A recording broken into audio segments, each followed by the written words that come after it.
Hello प्यारे बच्चों, आप सभी का स्वागत करता हूं अपने YouTube चैनल लेट्स डिस्कस में। प्यारे बच्चों, आप सभी को नए वर्ष की ढेर सारी शुभकामनाएं और प्यार। और उन सब तमाम दोस्तों को जो हमारे वीडियो को वॉच करते हैं, जो हमारे वीडियो को वॉच नहीं भी करते हैं, जो हमारे सब्सक्राइबर हैं, सभी को ढेर सारा प्यार और ढेर सारा नए वर्ष की शुभकामनाएं।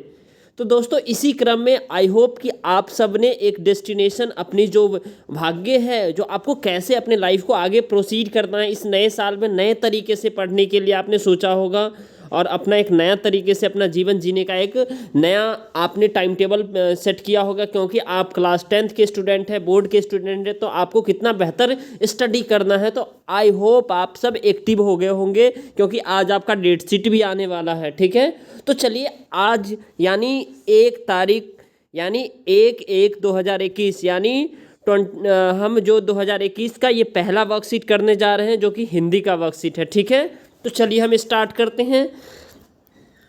हिंदी कृतिका शाना साना हाथ जोड़ी, जो कि वर्कशीट नंबर 74 है और यह 2021 का पहला वर्क माना जा रहा है। ठीक है, चलिए तो विद्यार्थी अपना नाम लिखेंगे और कक्षा अध्यापक का नाम लिखेंगे।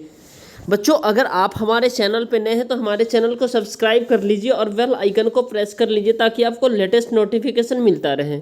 ओके फ्रेंड्स, चलिए तो बच्चों, अब तक हम जान चुके हैं कि साना साना हाथ जोड़ी नामक पाठ एक यात्रा वृतांत है। क्या है? यात्रा वृतांत है। यात्रा वृतांत क्या होता है? जब आप किसी भी शहर, किसी भी गांव, किसी भी बस्ती, किसी भी देश में जाकर यात्रा करते हैं, तो उस यात्रा के दौरान जो लिखी हुई बातें लिखते हैं आप, उस यात्रा के हर एक पल को, वो एक यात्रा का वृतांत होता है। ठीक है, इस पाठ में लेखिका मधु कांकरिया ने पूर्वोत्तर भारत के एक सुंदर प्राकृतिक राज्य सिक्किम की यात्रा की। यानी जो लेखिका है मधु कांकरिया, वो सिक्किम राज्य की यात्रा की है। वहाँ की भौगोलिक स्थिति, सामाजिक,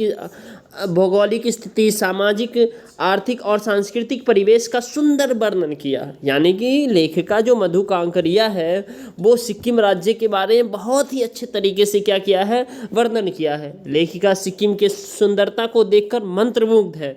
किसकी देखकर? यानी सुंदरता, वहाँ की सुंदरता काफ़ी अच्छी है। ठीक है, आइए अब हम इस पाठ को आगे जानते हैं।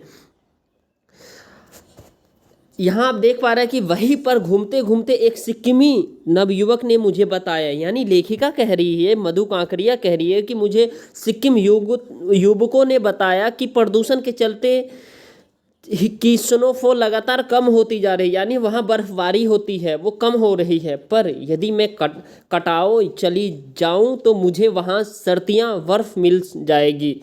यानी वहाँ बर्फ़ मिल जाएगी। कटाओ यानी भारत का स्विट्ज़रलैंड। कटाओ को भारत का स्विट्ज़रलैंड कहते हैं।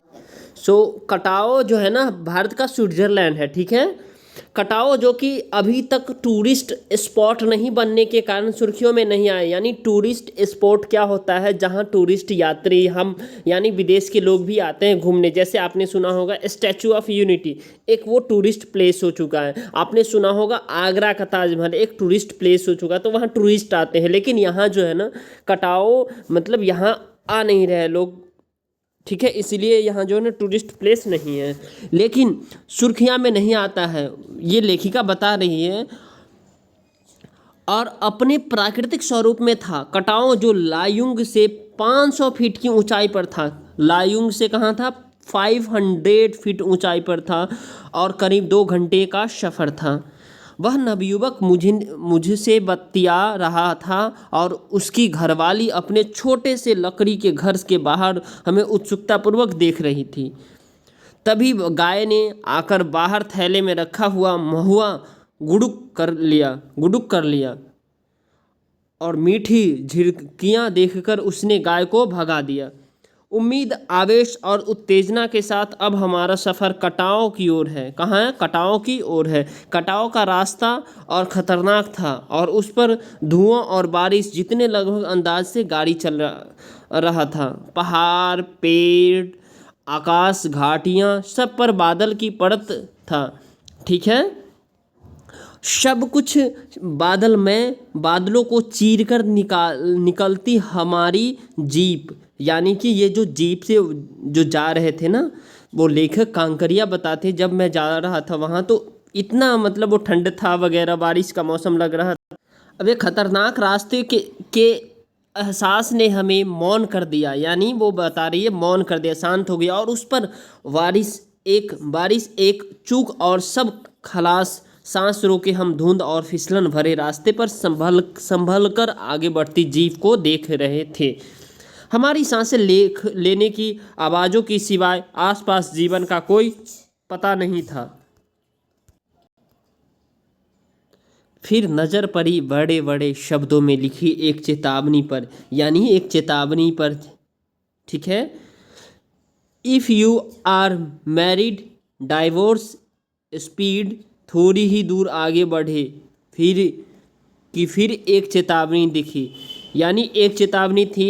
If you are married, divorce, यानी आप शादी करके आपका डाइवोर्स हो चुका है, ठीक है। स्पीड, और दूसरी चेतावनी थी दुर्घटना से देर भली, सावधानी से मौत टली। तो ये चेतावनी भी आपको लिखना है, याद करना है, ठीक है। आइए इसके प्रश्न उत्तर की ओर चलते हैं। प्रश्न पहला है, लेखिका के मंत्रमुग्ध होने का क्या कारण था और किस कारण से स्नोफॉल लगातार कम हो रहा था, और कटाव अभी तक सुर्खियां में क्यों नहीं था, और सिक्किम नवयुवक ने लेखिका को कटाव के बारे में क्या बताया, और बड़े बड़े शब्दों में लिखी चेतावनी क्या संदेश दे रही थी। उसके बाद आप देखेंगे गतिविधियाँ। इस पाठ को पढ़कर सिक्किम के बारे में आपने क्या क्या जाना, अब उसे अपने शब्दों में लिखिए। चलिए, तो हम इस सब के आंसर को इसको आपको अपने शब्दों में लिख लेना है। चलिए हम इसे देखते हैं। चलिए, तो Hindi worksheet 74। Happy new year to all my YouTube friends, और हमारे जितने भी वॉच करते हैं हमारे वीडियो को और नहीं करते हैं, ठीक है। अगर आपको हमारा ये वीडियो पसंद आता है तो हमारे इस वीडियो को आप लाइक कीजिएगा, हमारे चैनल को सब्सक्राइब कीजिएगा, और दोस्तों के साथ वीडियो को शेयर भी करते रहिए, ठीक है दोस्तों। चलिए आगे बढ़ते हैं। क्वेश्चन नंबर फर्स्ट है, लेखिका के मंत्रमुग्ध होने का क्या कारण था। तो लेखिका सिक्किम की सुंदरता को देखकर क्या हुआ, मंत्रमुग्ध हो गई थी। सॉरी दोस्तों, खांसी आ जाती है, ठीक है, थोड़ा तबीयत ठीक नहीं है। चलिए, लेखिका सिक्किम की सुंदरता को देखकर मंत्रमुग्ध हो गई थी। क्वेश्चन नंबर सेकंड हम देखेंगे, किस कारण से स्नोफॉल लगातार कम हो रहा था। चलिए, तो प्रदूषण के कारण स्नोफॉल लगातार कम हो रहा था, क्योंकि वहाँ प्रदूषण अत्यधिक था, ठीक है। कटाव अभी तक सुर्खियाँ में क्यों नहीं आया था, कटाव यहाँ पे आप जो है ना क्या करेंगे, इस वर्ड को एक बार यहाँ लिख लेंगे, ठीक है। कटाव अभी तक सुर्खियाँ में इसलिए नहीं आया था क्योंकि यह टूरिस्ट स्पॉट नहीं बना था और वह अपनी प्राकृतिक स्वरूप में था। नेक्स्ट है, सिक्किमी नवयुवक ने लेखिका को कटाव के बारे में क्या बताया। तो सिक्किम नवयुवकों ने लेखिका को बताया कि कटाव लायुंग से 500 फीट ऊंचाई पर था और करीब 2 घंटे का सफ़र है। कितने का, 2 घंटे का सफ़र है।